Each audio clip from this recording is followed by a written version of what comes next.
The Syrian Foreign Ministry has slammed the top international peace envoy to the conflict zone as flagrantly biased. It comes after Lakhdar Brahimi said he doesn't see a place for President Assad in a transitional government envisaged by an international peace plan.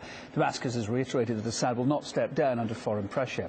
Meantime, another development. Western experts say Syria's conflict is putting the country's uranium stockpiles at risk. Let's talk about this then with Middle East commentator and blogger Carl Sharrow. Hi, Carl. Thanks for taking the time to be with us tonight.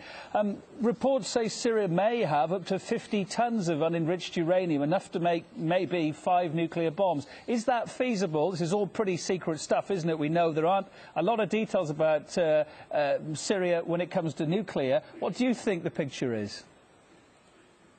I mean, nobody knows for sure, but let's just look at the timing of this announcement. It's almost that now there's a kind of a sequence, a chain of alarmist scenarios that are being produced concerning chemical weapons and nuclear sort of uranium stock of the Syrian regime. Echoes of Iraq, you think? Sorry? Echoes of Iraq, you think? Partially, I think, but I think it's certainly not necessarily linked to a direct invasion. But I think what's happening is there's a process of planning for the day after Assad, as Western powers are imagining it. And I think they're piling up all these different reasons for them to step in and take control of the country should that happen.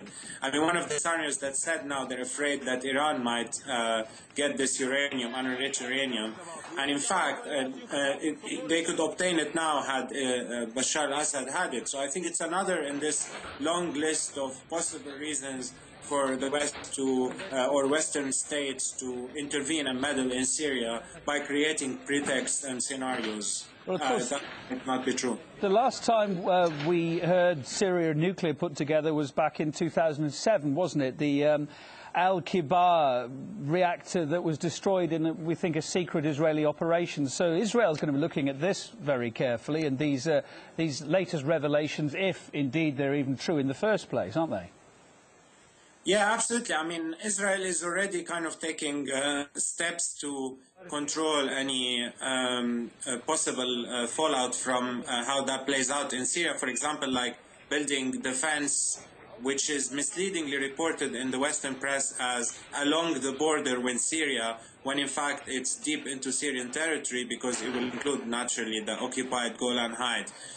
But I think what's interesting is both Western powers and Israel are looking at this primarily from this point of view of security, but I think it's taken into extreme scenarios that are highly unfeasible. I mean, there might be some truth to them, but for where we're standing right now, it seems that there's a lot of preparation for pretext for stepping in should Assad fall and taking control of the situation, including the conference that was took place yesterday in the UK, when the UK government decided to plan for that possibility. So you see that there are multiple players engaged in that process, which is kind of really shocking that the fate of Syria could be decided outside this blatantly. Let's go back to the nuclear issue and these rumours. I mean, what potentially could Israel's reaction be if said stockpiles do exist and if they ended up in the wrong hands? Worst case scenario, I guess. What could it be, do you think? Well, worst case scenario, I think they will, if you look at Israel's strategy in the past, it favors these clandestine operations, and they will definitely step in and try to seize control. Now, whether that takes the form of a commando operation or a land invasion, we can't tell at this moment because nobody knows how the scenario will play out in the future. But there's certainly, I think the problem is everyone involved or looking at the situation from the outside are putting themselves in the frame of mind of everything going wrong and we need to step in, and this is certainly hitting the situation up rather than cooling it down.